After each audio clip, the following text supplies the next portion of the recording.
በዚህ በታወቀ የቦክስ ጂም ውስጥ ንጉስ ነኝ ብሎ የሚያስብ አንድ ተደባዳቢ ነበር። ይህ ሰው በስልጠና ወቅት የሚያጋጥሙትን ተፎካካሪዎች በሙሉ እያደማና አጥንታቸውን እየሰበረ ስለሚጥላቸው ማንም ከሱ ጋር ለመግጠም አይደፍርም። በዚህ ቀን ታዲያ ማን ነው የሚፋለመኝ እያለ በየተራ ሲገላምጣቸው ፍርሃት በጂም ውስጥ ነገሰ። ሁሉም በዝምታ እየተመለከቱት በፍርሃት መራድ ጀመሩ። ሁዋንግ ይባላል። በጭካኔውና በጠንካራ ምቶቹ ይታወቃል። በዚች ቅጽበት ግን የህይወቱን ትልቅ ስህተት ሊፈጽም እንደሆነ የሚነግረው ጓደኛ አልነበረው። ጂሙን ወደሚያጸዳው ምስኪን ልጅ ትኩረቱን አዞረ። ልጁ ገና መቀጠሩ ስለነበረ ማንም ከየት እንደመጣና ምን እንዳሳለፈ አላወቀም። ሐሳቡ የነበረው እንደ ሳኮ ሊቀጠቅጠው ነበር። በንቀት እየተመለከተው ወደ ሪንጉ እንዲገባና እንዲገጥመው ጠየቀው። ልጁ ጃዩ ይባላል። በድንጋጤና በግራ መጋባት ተዋጠ። የጃዩን መደናገር የተመለከተው ትዕቢተኛ ሁዋንግ የልጁን ስሜት በሚነካና በሚፈታተን መልኩ እኔን ማሸነፍ ከቻልክ የጂሙ ባለቤት ቦክሰኛ አድርጎ በነጻ ያሰለጥናል በማለት ወደ ሪንጉ ጋበዘው። ይህ ለጃዩ ምን ያህል ትልቅ እድል እንደነበር አልገባው። በጽዳትነት እስካሁን ሲሰራ ሁሉም ሲያመናጭቀውና ሲያንገላታው ቆይቷል። እሱ ግን በልቡ ውስጥ ቦክሰኛ የመሆን ጽኑ ፍላጎት ነበረው። ያንን ሁሉ በደልና የተናቀውን እያስታወሰ ጃዩ በተረጋጋ መንፈስ ወደ ሪንጉ ገባ። ሁዋንግ ለሰከንድ እንኳን ፋታ ሳይሰጠው ነበር የሰነዘረው። ዓላማው ባልተጠበቀ ምት መጣል ነበር። የሚገርመው ነገር ግን ጃዩ እጅግ ፈጣን ነበር። ምቱን በቅጽበት አምልጦ ወደ ጎን ዘለለ። ይህ ያልታሰበ እንቅስቃሴ በጂም ውስጥ የነበሩትን ሰዎች ሁሉ ትኩረት ሳበ። ከዚያም የጂሙ ሰራተኞች የመከላከያ ቆብና ጓንት ሊያለብሱት ሲመጡ እሱ ግን አያስፈልገኝም በማለት በእግሩ መጥቶ ወዲያ ጣላቸው። ይህ ድርጊቱ ለሁዋንግ ትልቅ ስድብ ነበር። በዚህ የተበሳጨው ጉልበተኛ ታዲያ እንደ እብድ አድርጎት የቡጢ ናዳ ያወርድበት ጀመር።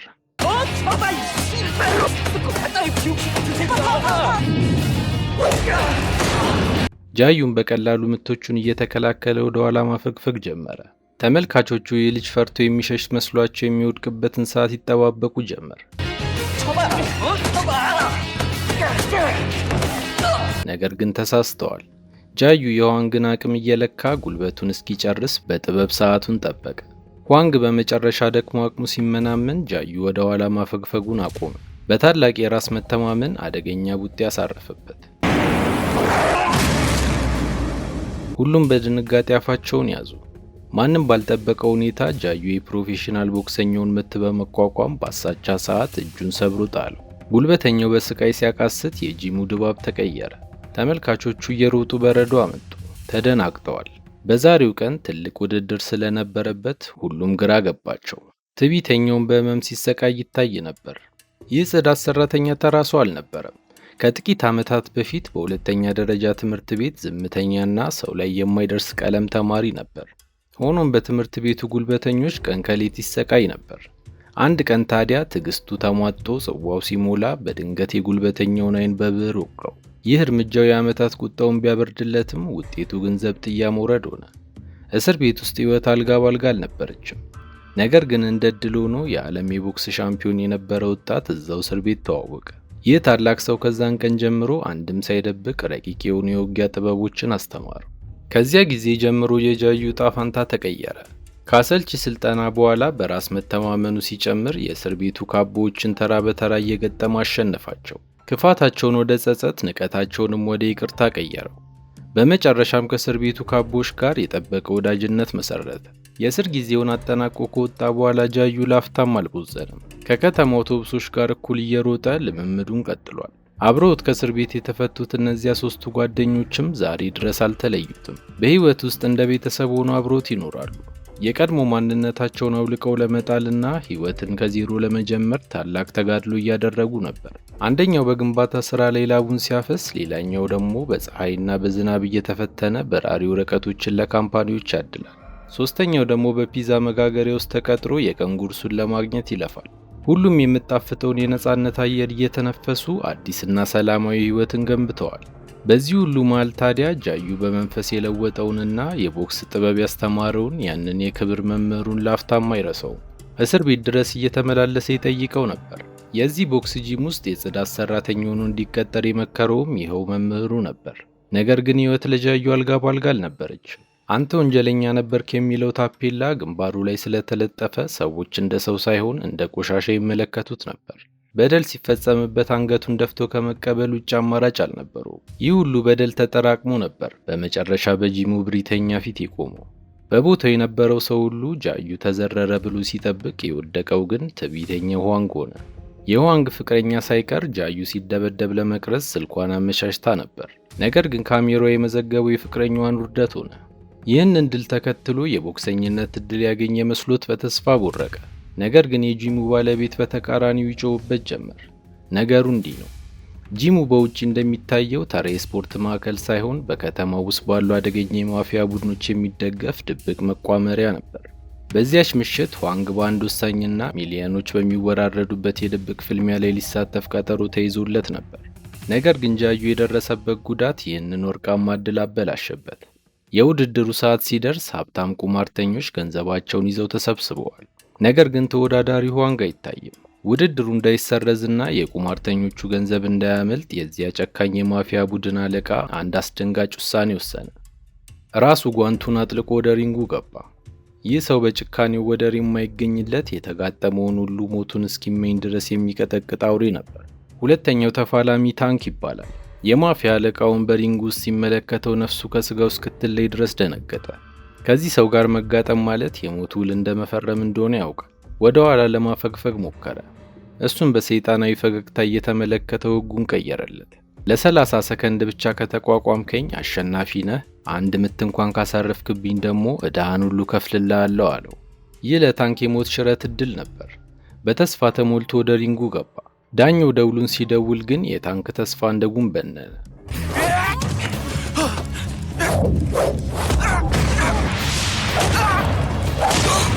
እንኳን ሊመታው ጥላውን እንኳን ማየት አልቻለም። የማፊያ አለቃው 10 ሰከንድ ባልሞላ ጊዜ ውስጥ ዘረረው። ተመልካቹ በጸጥታ ተዋጠ። ነገር ግን ያለቃው ቁጣ በዚህ አልበረደም። ውድድሩን ሊያቆም የነበረውን ዳኛ በግልምጫ በመመለስ ወደ ታንክ ተጠጋ። ከዛም ያለምንም ርኅራኄ የልጁን እግር ጠምዝዞ በመስበር ሕይወቱን ሙሉ አካል ጉዳተኛ ሆኖ እንዲኖር አደረገው። ያሸነፈው ገንዘብ ብዙ ቢሆንም አሁንም ደም የጠማው ይመስል ነበር። የዛን ቀን ቤቱ ገብቶ ብዙም ሳይቆይ ጉዳት የደረሰበት ሁዋንግ እየተጎተተ ፊቱ ቀረበ። በፍርሃት እየተንቀጠቀጠ ጥፋቱ የሱ ሳይሆን ጂም ውስጥ የሚሰራ የአንድ የጽዳት ሰራተኛ እንደሆነ በመናገር ምህረት እንዲደረግለት ለመነ። እሱ ግን ለለቅሶ ቦታ አልነበረው። አንድ ምርጫ ቀረበለት። ከልብ ጓደኛና ከፍቅረኛ መካከል አንዱን ምረጥ አለው። በዚህ ሰዓት ሁዋንግን በፍርሃት ተውጦ የሚወደውን ጓደኛውን በጣቱ ጠቆመ። ማፊያው መልሱን እንዳገኘ ወደ ጓደኛው ዞረ። ለ10 ሰከንድ ትንፋሽ ሳታወጣ ህመሙን ከቻልክ ሶስታችሁንም በነፃ ለቃችኋለሁ የሚል ቀጭል ትዕዛዝ አስተላለፈ። ልጁ የሚደርስበትን ስቃይ ማን ነገረው? እሺ አለ።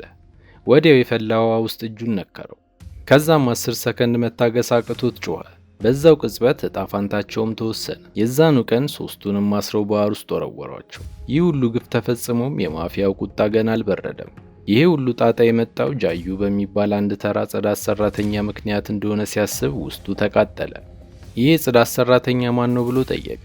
የልጁን መልክ እንዳሳዩት ነበር ማንነቱን የተረዳው። ጃዩ ከዚህ ማፊያ ጋር ቀደም ሲል የማይታወቅ ትስስር ነበራቸው። ምክንያቱም የዚህ ማፊያ የቀኝ እጅ የሆነው አደገኛ ተፋላሚውን በአንድ ወቅት ጃዩ ሪቻውን አውጥቶ እንዳይሆን አድርጎ ደብድቦት እንደነበር ያስታውሳል።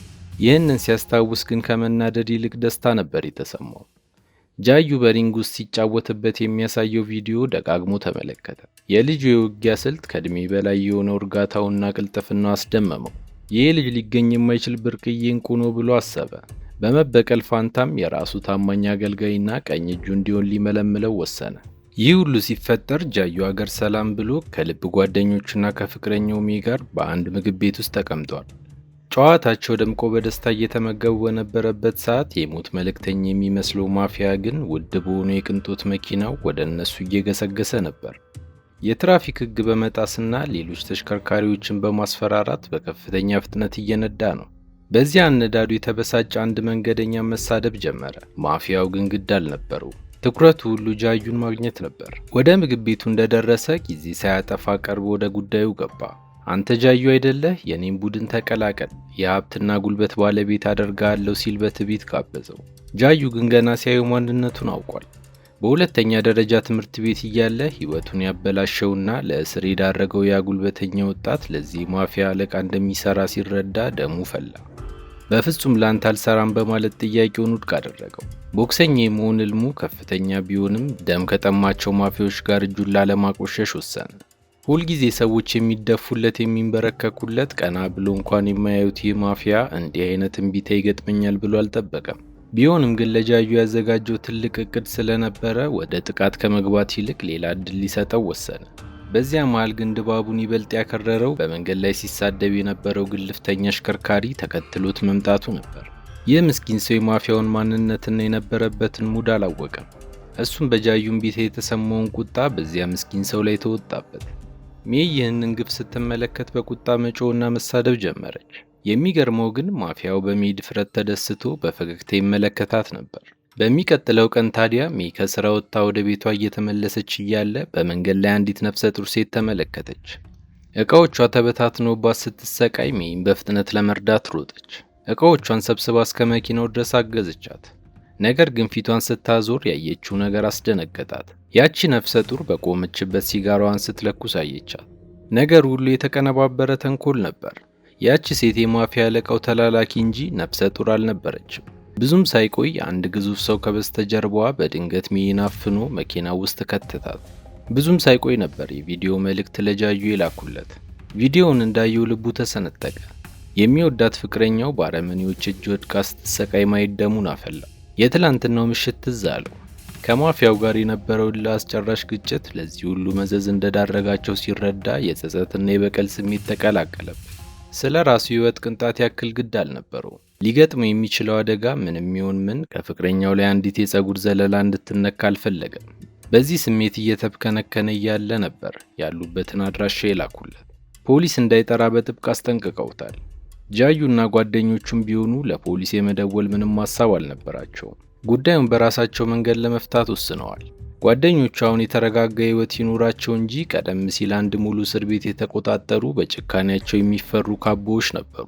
አሁን ለዚህ የበቁት በጃዩ ተጽዕኖ ምክንያት ብቻ ነው።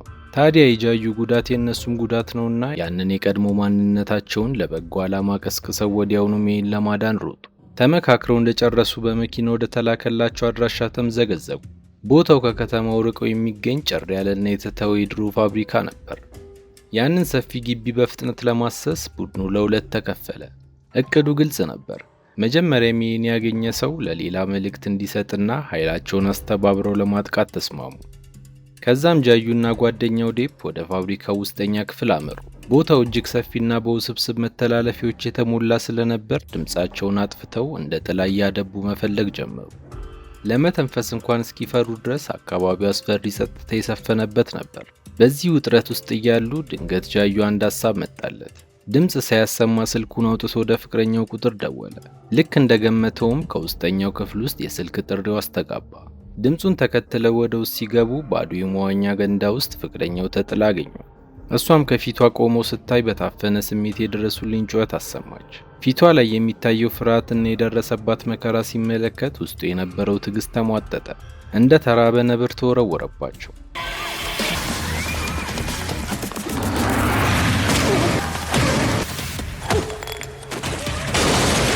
ሆኖም ነገሮቹ እነሱን እንዳሰቡት ቀላል አልነበረም።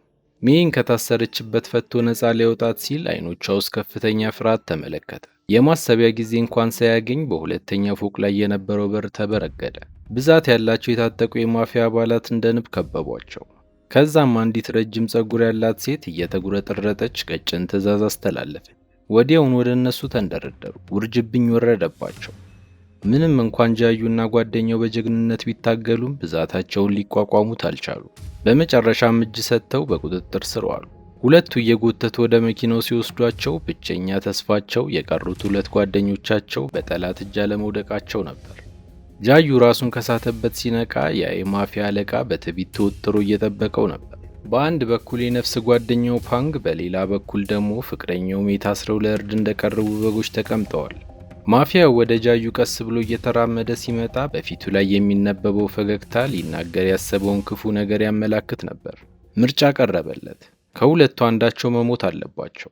ማንን እንደምትመርጥ አሁኑን ወስን አለው። ይህ ለጃዩ ከሞት የከፋ ቅጣት ነበር። እንዴት ብሎ ከወንድሙና ከፍቅረኛው ይምረጥ? ሁለቱም የህይወቱ ትርጉሞች ናቸው። ምርጫው እጅግ ስለከበደው በጭንቀት ተዘፈቀ። የማፊያው አለቃ ግን በዚህ ውጥረት እየረካ ነበር። ባለረጅም ጸጉሯን ቅጥረኛውን ጠርቶ ይህንን ድራማ በካሜራ እንድትቀርጽ አዘዛት። በኋላ ላይ እያየ ለመደሰት ፈልጎ ነበር። ጃዩ ግራ ሲገባው መለመን ጀመረ። የተባለውን ሁሉ እንደሚያደርግ እስከ መጨረሻውም ባሪያ ሆኖ እንደሚገዛለትም ቃል እየገባ እንዲምራቸው ተማጸነ። ነገር ግን ልብ የሌለው ይህ አረመኔ የጃዩ ለቅሶ ምንም አልመሰለው። ከመሄዱ በፊት መምረጥ ካቃተውና ካመነታ ሁሉንም ረሽኗቸው በማለት ትዕዛዙን አስተላልፎ ወጣ። ያቺ ጨካኝ ሴትም ወንበር ስባ ተቀመጠች። የካሜራውን ሌንስ አስተካክላ አበራችሁ። ልክ እንደ አንድ አዝናኝ ፊልም ዳይሬክተር የጓደኞቹን መጨረሻ ለመቅረጽ ተዘጋጀች። በትዕግስት ማጣት እየተቁነጠነጠች በፍጥነት እንዲመርጥ አስገደደችው። ጃዩ በጭራሽ መምረጥ እንደማይችል ያውቃል። ድምፁ እየተንቀጠቀጠ ጉሮሮ በጩኸት ብዛት ተዘግቶ ይህን የእብዶች ድርጊት እንዲያቆሙ ተማጸነ። እሷ ግን ደንታ አልነበራትም። 10፣ 9 እያለች ወደ ኋላ መቁጠር ጀመረች። ጃዩ በታሰረበት ገመድ ውስጥ ሆኖ ተፍጨረጨረ፣ ግን ምንም ማድረግ አልቻለም። ቆጠራው አለቀ። እሱም እስካሁን አልመረጠም። በዚህ ጊዜ ልጅቷ በንዴት እያጉረጠረጠች አንተ ካልመረጥ ከኔ እመርጣለሁ በማለት ወደ ፓንግ ጠቆመች።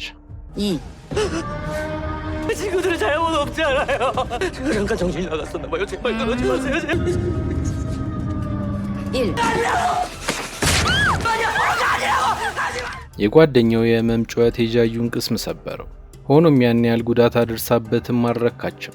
በድጋሚ ለመውጋት እጇን ሰነዘረች። በዚህ ወሳኝ ሰዓት ፓንግ እንደምንም አንድ እጁን አላቆ ራሱን ተከላከለ። ሰውነቱ ግዙፍ ነው፣ ቁጣው ደግሞ ይለያል። የታሰረበትን ገመድ በጣጥሶ ነፃ እንደሆነ ወዲያውኑ የሌሎቹን ጥቃት በመመከት ጃዩንና ሜይን ነፃ ወጣቸው። ነገር ግን ያቺ እባብ በቀላሉ የምትሸነፍ አልነበረች። ከመሬት ተነስታ በድጋሚ ስለቷን ወደ ፓንግ ሰነዘረች። በዚህ ጊዜ ግን ፓንግ ስለቱን በእጁ በመጨበጥ አንገቷን በግዙፍ እጆቹ ጨምድዶ እንደ አሮጌ ጨርቅ ወርውሮ ጣላት። ራሷን ስታ ወደቀች። ከዛም ነፍሳቸውን ለማዳን ደረጃውን እየሮጡ ወደ ታች ሲወርዱ ህንፃው ቁጥር ስፍር በሌላቸው ሰራዊት ተወሮ ነበር። በዚህ ሰዓት ነበር ያቺ ሴት ራሷን አውቃ በስፒከር ትዕዛዝ ያስተላለፈች። ህንፃ ውስጥ የሚገኙት ወንበዴዎች በሙሉ ወደ አደን ሲገቡ ፓንግ ወደ ኋላ ቀርቶ ጠላቶቹን በሰውነቱ ገድቦ ያዛቸው። ዓላማው ጃዩና የሚቀድመው እንዲያመልጡ ነበር። ሆኖም ወደ ታችኛው ፎቅ ሲደርሱ ሌላ የወሮበላ ቡድን መንገድ ዘግቶ ጠበቃቸው። አማራጭ ስላልነበረው ያለ የሌለውን ኃይል ተጠቅሞ ተጋፈጠ።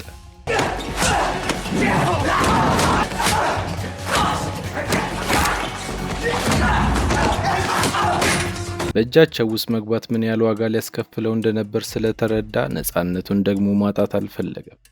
በተመሳሳይ ሰዓት ከላይ ያሉትን ጠላቶች የጨረሰው ፓንግ ምንም እንኳን ሰውነቱ በደንብ ቢታጠብም ጓደኞቹን ለመርዳት እየተንገዳገደ ደረሰላቸው። ጠላቶቻቸው በየሰከንዱ ቁጥራቸው እየጨመረ መሄዱ ተስፋ አስቆራጭ ነበር። ስለዚህም ወደ ኋላ ማፈግፈግ ጀመሩ። በዚህ መሃል አንድ ወንበዴ ሜይን በጥፊ መታት። ይህ ድርጊቱ ታዲያ ለሁለቱም ነዳጅ ሆናቸው።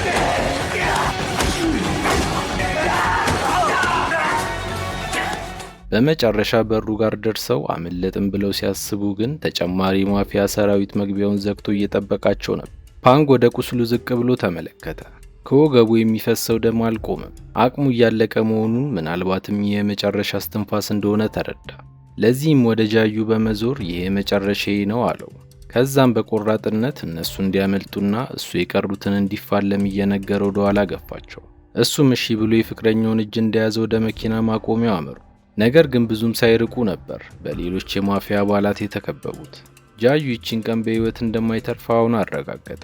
ነገር ግን እየሮጠ ከመሞት ቆሞ መጋደልን በመምረጡ ሜይን ከጀርባው ደብቆ የመጨረሻውን የሞት ፍልሚያ ለመጋፈጥ ተዘጋጀ። ልክ በዚያች ሰዓት ነበር ፉጨት አካባቢውን ያናወጠው። የጥበቃዎቹ ትኩረት ወደ ድምፁ ተሳበ። ቅድም ያመለጡት ጓደኞቻቸው ነበሩ። ከተለያዩባት ሰዓት ጀምሮ በመኪናቸው ውስጥ ሆነው ከተማዋን ሲያስሷት ቆይተው ህንፃው ጋር ከደረሱ በኋላ ብዙ የታጠቁ ሰዎች ወደ ህንፃው ሲገቡ እንዳዩ ነበር እዚህ እንደታሰሩ ያረጋገጡት። ከታጠቁት ወሮበሎች አንዱ እናንተ ደግሞ ማናችሁ ሲል በንዴት ጠየቃቸው። ሁለቱ ጓደኛሞች ግን ቅንጣት ያህል አልተረበሹ። ጦርነቱ ተጀመረ።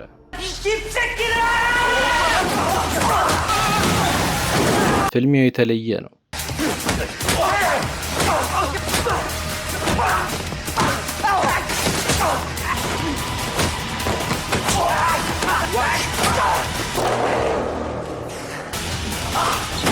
በቆራጥነትና ባልተለመደ ጥንካሬ ወሮበሎቹን ረፈረፏቸው። መሬት የነኩት ጠላቶቻቸው ዳግመኛ መነሳት እስኪያቀታቸው ድረስ ቀጠቀጧቸው። ሆኖም እዚያው ለመቆየት ጊዜ አልነበረም። ፓንግ አሁንም ደረጃው ላይ ለብቻው እየተጋደለ መሆኑን አስታወሱ። ስለዚህም እሱን ፍለጋ ወደ ደረጃው ሲመለሱ ያዩት ነገር የማይታመን ነበር። ፓንግ እንደዛ ቆስሎም ጠላቶቹን ሁሉ ረፍርፎ ጥሏቸዋል። በድል አድራጊነት ፈገግታ እያያቸው ትንሽ አልዘገያችሁም ወይ ሲል በደካማ ድምፅ ቀለደ። ቀጥሎም ጊዜ ሳያባክኑ ፓንግን ደግፈው ከህንፃው ወጡ። መኪናቸው ውስጥ ገብተው በቻሉት አቅም በረሩ። ነገር ግን ደሙ በከፍተኛ ሁኔታ እየፈሰሰ የነበረው ፓንግ ራሱን ስቶ ወደቀ። በፍልሚያው ምክንያት ቁስሉ ያለቅጥ በመስፋቱ ደሙን ማቆም አልቻሉም። በቻሉት ፍጥነት ወደ ሆስፒታል ቢበሩም ጊዜው ግን እየረፈደ የአርበኛው ጓደኛቸውም ነፍስ ከስጋው ልትለይ እንደሆነ ተረዱ። በጉዟቸው ላይ በሚንቀጠቀጡ እጆቹ ከኪሱ ውስጥ አንድ ትንሽ ማስታወሻ ደብተር አወጣ። ያቺ ደብተር ቀደም ሲል ወንበዴ በነበረበት ዘመን የበደላቸውንና የጎዳቸውን ሰዎች ስም የሚጽፍበት ደብተሩ ነበረች። ከእስር ቤት ከተለቀቀ ጀምሮ በደብተሩ ላይ ስማቸው ለሰፈረ ሰዎች ሁሉ ይቅርታ በመጠየቅ በቻለው ልክም ሊክሳቸው ሲሞክር ቆይቷል።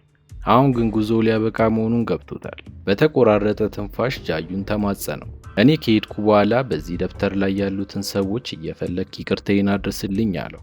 በህይወቱ የፈጸመውን ስህተት ሳይክስ ኃላፊነቱን ሳይወጣ መሞትን አልፈለገም። ዓለም እንደሚያስበው እሱም ራሱን እንደሚመለከተው እንደ አንድ ቆሻሻ ወሮበላ መሞት አልፈለገም። ይህንን ተናግሮ ህይወቱ ስታልፍ ሁሉም ሆድ ባሳቸው። በተለይ ጃዩ በከፍተኛ የጥፋተኝነት ስሜት ተተራመሰ። ሰውነቱን በቀዝቃዛው ደጋግሞ ቢታጠብም በልቡ ውስጥ የሚነደው የጸጸት እሳት ሊያጠፋው አልቻለም። ባንተ ምትክ እኔ በሞትኩ ኖሮ እያለ ድምፁን አጥፍቶ አለቀሰ። በማግስቱ ጠዋት በቀብር ስነ ስርዓት ላይ ሁሉም በከፍተኛ ሐዘን ተውጠው ዋሉ።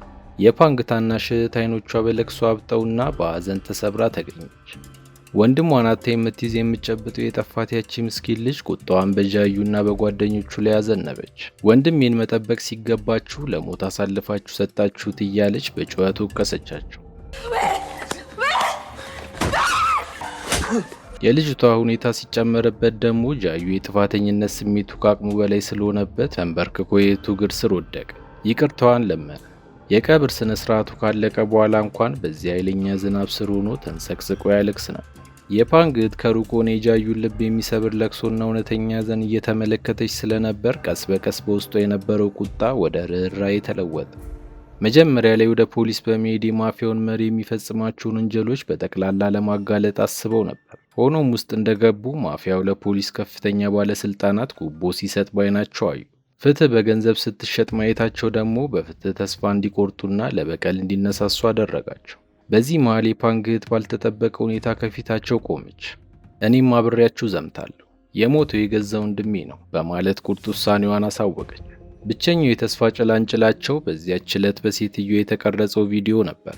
ያንን ቪዲዮ በእጃቸው ካስገቡና ለታማኝ አካል ካቀረቡ የማፊያው ግዛት ማፈራረስ እንደሚችሉ አመኑ። በዚያው ሌሊት ነበር ታስረው ወደ ነበረው ህንጻ የተመለሱት።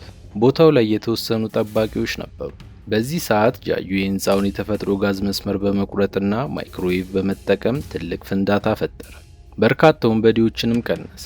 ነገር ግን በህንጻ ውስጥ የነበሩ ሌሎች ጠባቂዎች በሙሉ ወደ መኪና ማቆሚያው እንዲመጡ አደረጋቸው።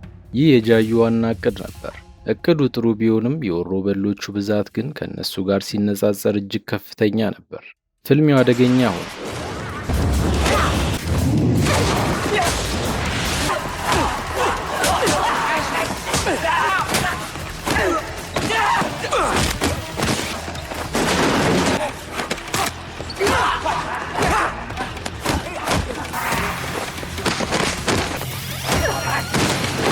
ጃዩ ለፍትህና የወንድሙን ደም ለመበቀል ውስጡ የታመቀውን ቁጣ ሁሉ ወደ ቡጢ እየቀየረ ወረደባቸው። እያንዳንዱ የሚሰነዝረው ቦክስ በፓንግ ስም ነበር። ከመግባታቸው በፊት ለሁለት ቡድን ተከፋፍለው ለመዋጋት ተስማምተዋል። ይህም ጉልበታቸውን ቆጥበው ከትልልቆቹ የማፊያ መሪዎች ጋር ለሚደረገው ፍልሚያ ዝግጁ ለመሆን ነበር። እንደታሰበውም በየደረጃው ያሉትን ተራ ወሮበሎች በቀላሉ አሸነፉ። አሁን እቅዱ ወደ ሁለተኛውና ይበልጥ አደገኛ ወደ ሆነው ምዕራፍ ተሸጋገረ።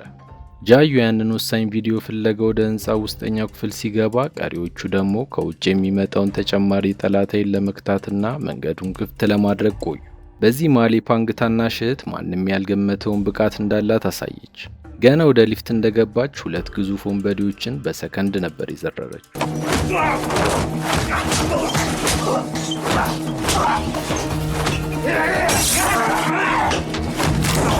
በአይኖቿ ውስጥ የሚታየው እሳት ወደ ኋላ እንደማትል በግልጽ ያሳብቅ ነበር።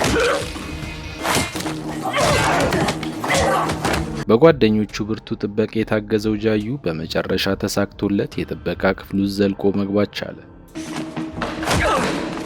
ከዛም በክፍል ውስጥ የነበሩትን ሰራተኞች በማስፈራራትና ጉሮሯቸው ላይ በመቆም የሲሲቲቪ ቀረጻዎቹን እንዲከፍቱ አስገደዳቸው። ሆኖም ፋይሎቹን ሲከፍቱ ቀረጻዎቹ በሙሉ ተሰርዘው ነበር። ተንኮለኛው መሪያቸው ጃዩ ለበቀል እንደሚመጣ አስቀድሞ ገምቶ ዱካውን አጥፍቷል።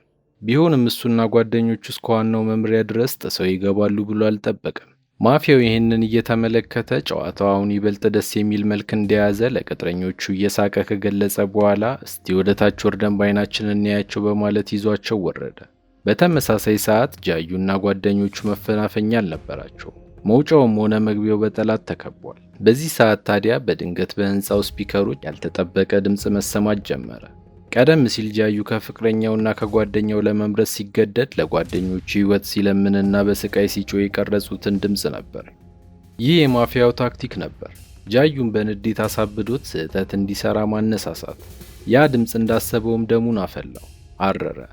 እቅዱ እየሰራ እንደሆነ ሲመለከት ወዲያውኑ አማራጭ አቀረበለት። ቀረጻውን በገዛ እጅ መውሰድ ከፈለክ ናና ተቀበለኝ ሲል ተጣራ። የታጠቁት ወሮበሎችም ወዲያው መንገድ ከፈቱ። መሪያቸው የአንድ ለአንድ ፍልሚያ ልምድና በራስ የመተማመን ስለነበረው የጃዩ የፍልሚያ ጥበብ ከምንም አልቆጠረው። በተመሳሳይ ሰዓት በመኪና ማቆሚያ ውስጥ ነገሮች ከረዋል። የፓንግ እህት በቁጣ እየተንቀለቀለች ወንድሜን በቢላ የወጋው ማን ነው ስትል አይኗ ደም ለብሶ ጠየቀች። ባለ ረጅም ጸጉሯን በንቀት እየሳቀች የዛ ሳማት መሆኗን ጠየቀቻት። የፓንግ እህትም መልሷን እንዳገኘች ያልጠበቀችውን ምታሳረፈችባት። ፍልሚያው በሁለቱ ወገኖች መካከል እንደ አዲስ ተቀጣጠለ። የማፊያው ቡድን አመራሮች ከተራዎቹ ወሮበሎች እጅግ የጠነከሩና የሰለጠኑ ነበሩ። ከአንዱ በስተቀር የጃዩ ቡድን አባላት የሚሰነዝሩትን ጥቃቶች በመመከት በመጨረሻም የበላይነቱን ማግኘት ቻሉ። ይሁን እንጂ ስኪኒ የተባለው ጓደኛቸው እንደ ሌሎቹ እድለኛ አልነበረም። ፊቱ በጠባሳ የተሞላው ወንበዴ በሁለቱ እግሮቹ ተብትቦ ሲይዘው መንቀሳቀስ አቅቶት እጁን ለመስጠት ተገደደ። በዚህ መሃል ግን የፓንግ እህት የወንድሟን ገዳይ እየገባች ፍዳዋን ማብላት ቀጥላለች። በመጨረሻም በአሰቃቂ የምትገላገለቻት። እሷን እንዳስወገደች ስኪኒ በአሰቃቂ ሁኔታ ተይዞ ስላየች በአንድ እርግጫ ነፃ ወጣችው።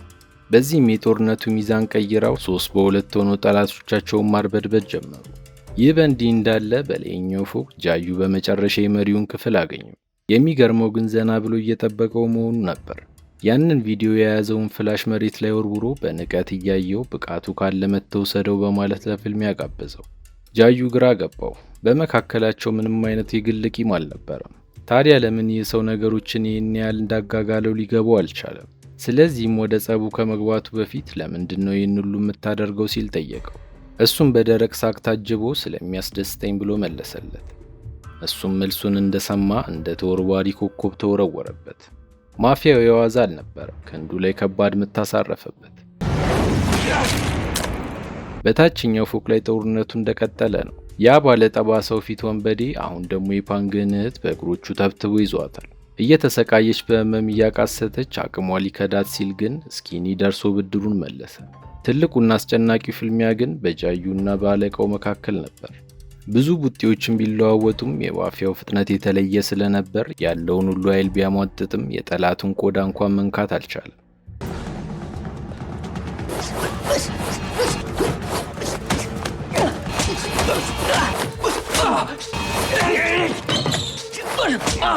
እሱም ቅስሙን ለመስበር ደጋግሞ በጥፊ መታው ጀመር።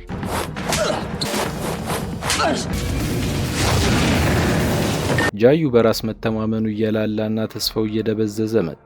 ማፊያው ማሸነፉን እርግጠኛ ስለሆነ በስቃዩ ይበልጥ መዝናናት ጀመረ። አንድ ያልተረዳው ነገር ግን ጃዩ ማለት እንደ በረሮ መሆኑ ነው። ቢወረወርም ቢደበደብም ቢጨፈለቅም እንደገና እየተነሳ ይቆማል። ፊት ለፊት መጋጠም እንደማይችል ሲረዳ አንድ የመጨረሻ ቀመር ቀመረ። ወደ ማፊያው ተወርውሮ እግሮቹን አቅፎ በመያዝ መሬት ላይ አንከባሎ ጣለው። እሱ ግን እንደ ብረት የጠነከረ ነበር። በኃይለኛ ምት አሽቀንጥሮ ጣለው። ጃዩ አሁን አልቻለም።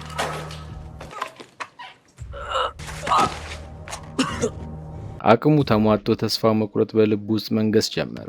ሰውነቱ ትዕዛዝ አልቀበል ብሎታል። ሆኖም ያ ጨካኝ ማፊያ አሁንም አልረካም። ድጋሚ ተነስ እያለ ያፌዝበት ጀመር።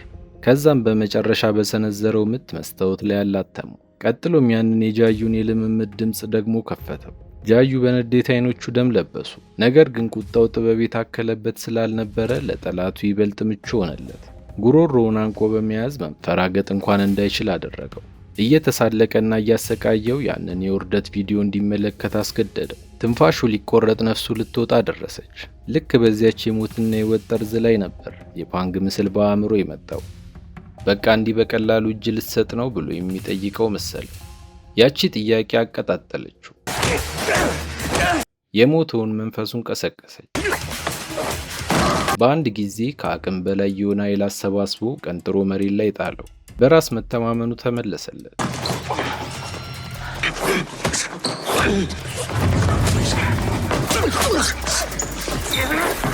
ይህ ማፊያ የማይሸነፍ አምላክ ሳይሆን ደምና ስጋ የለበሰ ሊቆስል የሚችል ሰው መሆኑን ተረዳ። ማፊያውም የጃዩ መንፈስ እንደገና ሲያገግም ሲያይ ይበልጥ ማላገጡን ቀጥሏል። ታይቶ የማይታወቅ አዲስ አውሬ እንደቀሰቀሰ አልተገነዘበም። በሰከንዶች መሬት ላይ ዘረሩት ይወርድበት ጀመር። ክፉኛ ቆሰለው። ሆኖም ግን መፋለሙን አላቆመም። ሁለቱም ደክመዋል። የሚሰነዝሯቸው ምቶች እንደ መጀመሪያው ኃይል የላቸው። ያ አስከፊና ደም አፋሳሽ ፍልሚያ ወደ ማብቂያው ተቃርቧል። በመጨረሻ ግን ማፊያው እንደዛ የሚተማመንበት ጉልበቱ ከዳው። ጃዩም አጋጣሚውን ተጠቅሞ መላ ኃይሉን በማሰባሰብ ክንዱን ሰበረው። ነገር ግን በክፋት የሰከረው ልቡ ለብቻው መጥፋትን አልፈለገም። ተጠምጥሞበት አብሮት ከፎቁ ለመዝለልና የሁለቱንም ሕይወት ለማጥፋት ሞከረ። ሆኖም የጃዩ ቅልጥፍናና በሕይወት የመኖር ፍላጎት አሸነፈ። እንዲያውም የወንድሙን ገዳይና ጠላቱን ከሞት ለማትረፍ ባለው ጉልበት ወደ ላይ ይጎትተው ጀመር። ማፊያው በሽንፈቱ ተሸማቋል። እባክህ ልቀቀኝና ልሙት፣ ካልሆነ ግን ይህ ቂም መቼም አይቆምም ሲል ለመነው። ጃዩ ግን ይህንን አረመኔ በቀላሉ በሞት እንዲገላገል አልፈለገም። ሞት ለሱ ቀላል ቅጣት እንደሆነ ተረዳ። እሱ የሚፈልገው በሕግ ፊት ቆሞ ለሰራው ግፍ ሁሉ ዋጋ እንዲከፍል ነበር። ነፃነትን ማጣት ለአንተ ከሞት በላይ ከባድ ቅጣት ነው በሚል ጽኑ አቋም ያንን የቪዲዮ ማስረጃ የያዘውን ፍላሽ በእጁ ጨበጠ። ከዚያም በደካማ እርምጃ ሕንፃውን ጥሎ ወጣ። ቪዲዮ ይፋ በሆነበት ቅጽበት ማፊያው የገነባው የክፋት ግዛት ባንዴ ነበር የተናደው። ፖሊስ በቁጥጥር ስር አውሎት ለዓመታት የፈጸማቸው ግፎችና ወንጀሎች ሁሉ ለዓለም ተጋለጡ። በመጨረሻም የሰው እጅ ሳይሆን ፍትህ ተገቢውን ቅጣት ሰጠው። ከዚህ ሁሉ መከራ በኋላ ጃዩ ወደ ፕሮፌሽናል የቦክስ ሕይወቱ ተመለሰ። ሆኖም በልቡ ውስጥ ገና ያልጨረሰው አንድ ትልቅ ኃላፊነት ነበር። እሱም የጀግናውን ጓደኛውን የመጨረሻውን ኑዛዜ ማስተላለፍ ነበር። ያችን ትንሽ ማስታወሻ ደብተር ይዞ በደብተሩ ላይ የሰፈሩትን ሰዎች አንድ በአንድ መፈለግ ጀመረ። ለእያንዳንዱ ሰው የፓንግን ይቅርታ አደረሰ። እምቢ ሲሉትም ይቅር እስኪሉት ድረስ ደጃፋቸው ላይ መቆሙን ቀጠለ። የፓንግ ነፍስ በሰላም እንድታርፍ የገባውን ቃል በታማኝነት መፈጸም ይኖርበታል።